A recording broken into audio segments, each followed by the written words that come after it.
Sicario. Yep. Sicario. All right. So countdown and then score. Okay. 3, 2, 1. Pass Wait for it. Ooh, Sicario, Day of the Soldado. All right, so let's start the timer. It was a wait for it for me, and it was a wait for it because I love the first Sicario, but this one was a step down. It was missing the director and cinematographer from the last film. The director was Denis Villeneuve. The cinematographer was Roger Deakins, and it was severely missing their touch. What about for you? I think that I have to say it's a pass it because I could not follow it. I was completely lost for most of the movie because I didn't remember what was going on. So the first one, it's been a little while since we've seen it. But it was the personal journey was Benicio del Toro's revenge to kill the people that murdered his family. That was his thing. And he got the person that did it at the end of the first one.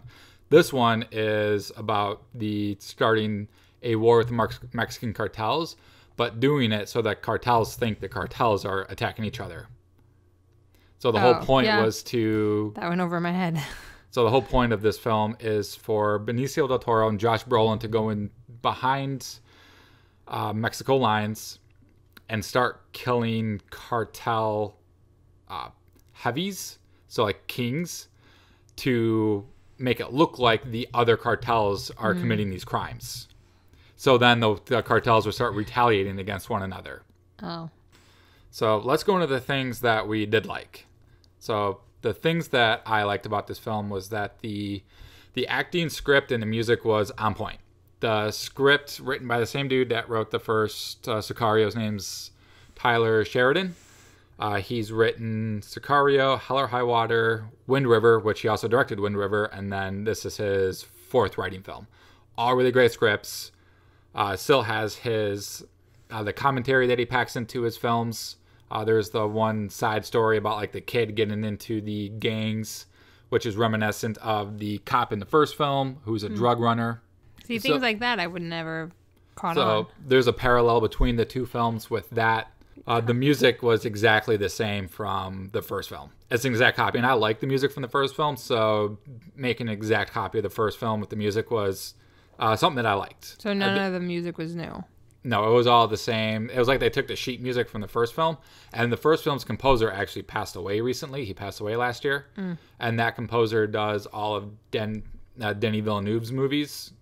But Johan Johansson did the original score, and it's a really great score. It's actually one of my favorites from that year. It's really good. I really like the action scenes, but the thing that I didn't really care for is that they were so short. I really liked the action scenes. I was invested in the action scenes, and then it was done. And I was like, oh, okay. Like the very first big action scene where they're at the school, like that was my favorite part of the whole movie. Was that action sequence. But all the action sequence I felt were very short. Like all of a sudden you're in the action sequence and then it's done. So that's like a like and dislike. Yeah. This one's much more of an action film than the first film. The first film's more of, I guess, a dramatic thriller. But this one weighs heavier on the action side of things than the first film. And I guess that could appease different people. Some people like the more action-oriented version, and some people like the previous version of this film. I've read reports where people like this one more than the first one because it's more of an action film. Another thing that I liked is that the last 30 minutes of this film were fantastic. The last 30 minutes, as I wrote down, were edge of your seat gripping. The very end? The last 30 minutes. Last 30 minutes was the very gripping scenes, and I really liked the ending. There was literally times where... There was one time where I legitimately got mad. I was like, I thought it was like the end of the film. I'm like, you're going to end it like that? Mm-hmm.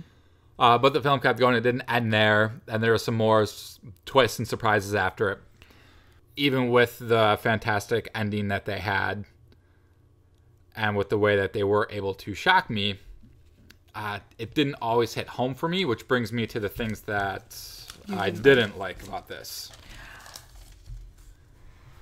And for me, one of the things that I didn't like was that this was missing the touch of the first director and the first DP. And the director of the first film, Denis Villeneuve, has a way of setting up scenes and entering scenes that builds tension, and things feel like they're happening for a reason, even if we don't know what those reasons are. Whereas in this one, I felt like things were just happening. Specifically, I did think there was like a shootout in the street. It was like one of the earlier ones. I think it's one of the first scenes that Benicio del Toro's in, and they're in Mexico City and they kill a bunch of people. The scene itself just kind of just happened. Well, that's what I'm talking about. Like, I was lost in the sequence of the film. Like, I think there were times where I started to kind of catch on, and then I didn't catch on, so I thought, oh, did this have something to do with an older film? But after the movie, I was talking to you, and you were explaining the connections between the two movies, so I personally thought that you had to see the first movie to see this one. Because I thought they were parallel. Like, they worked together. I don't know. I just got lost. Maybe it was because I didn't find the movie exactly... I wasn't 100% entertained the whole time, so there were times where I was just kind of spaced out and not really paying attention. Yeah, it's not as engaging as the first one. Yeah, so that could have been it too, but I personally thought that you had to see the first one to get the second one. Maybe that's because our conversation after the movie started drifting towards the comparison between the two movies. So in my head, I thought, okay, so it must have something... I must have missed something because of the first movie. In reality, I just wasn't as in tune with the movie because... there were just moments where I got lost, and then when I get lost in a movie, I just space out. Yeah. And that's kind of what happened to me. Yeah. I also wasn't too high on the ending.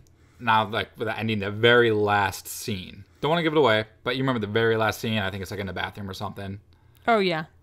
Wasn't too high on that aspect of the film. I thought that was random. It was a little random. Okay. I also felt like it was a little out of character for that particular person. Yeah. Rubbed me the wrong way a little bit. So yeah. That's pretty much, that's my rundown of the film. Yeah, I mean, that's mine too. I got a little lost. I think it was a fine movie. As you can tell, there's two very different takes going on here. Yeah. Like, it's a wait for it for me. You can catch it at a matinee if you want.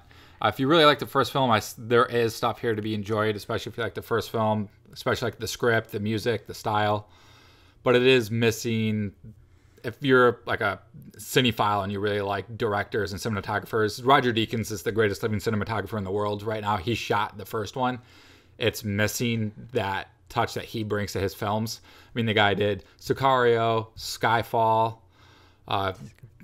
James Bond, Skyfall.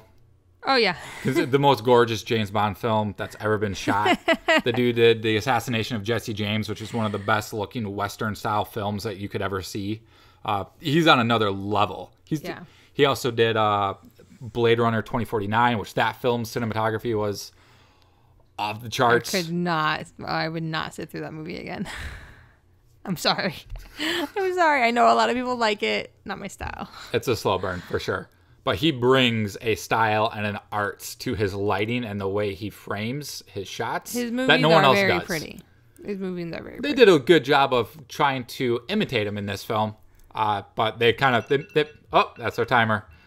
That's our 10 minutes. They did miss the mark a little bit. Now, with all of that said, there is one aspect that when we did watch the movie that put a sour mark on it. And that's the theater etiquette, which we probably had the worst audience in the history of audiences when we saw this. It was so bad. The people behind us were talking. The people next to me were talking. The people next to me were on their cell phones looking at pictures. The entire time. And the I'm people able to next tune to that you, out. The people next to you, I could tune out. But at the end of the movie, in the last few minutes, people were screaming at them, telling them to turn off their phone. Oh, so bad. The last 10, 15 minutes of the movie. So turn off your phones. Shut up. Seriously. Do not take your phones out in the theater. Don't do that. It's just rude.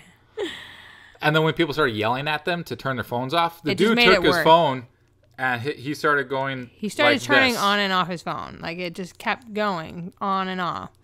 Honestly, at the end of the movie, I was so pissed at the people in the theater. It almost ruined the entire movie for me. So maybe if I went and saw this with a different crowd, I would be a little bit different about it. But I mean, it was the entire time, and I'm hard of hearing. So the people behind us, the fact that the people behind us were talking so loud I was asking you questions every single minute of the movie because I couldn't hear the movie. Yeah. We should have moved. That's I mean, okay. It was a full house. It was a full house, but next time. It was really bad. All right. It was really bad. So that was our rant on movie theater etiquette. We hate people that want to go to the movies and just talk the entire time. If you go to the movies, go there to watch the film. Yeah. Don't go there to talk to your friends. So with that said, as you can see, we weren't super high on Sicario, but you can go see it, make up your own minds. I think if you see the trailers, you go, oh, that looks good. I think there's stuff there to enjoy. So if you do go see it, comment below. Let us know if you liked it. Tell us to, shove off. If you don't like our opinion of it, that's okay. Let's not try and bring in negative vibes. That's okay. It's okay. But that's it for this show. We have another show to do right now. We saw 3 Identical Strangers, and we are going to hit the reset button.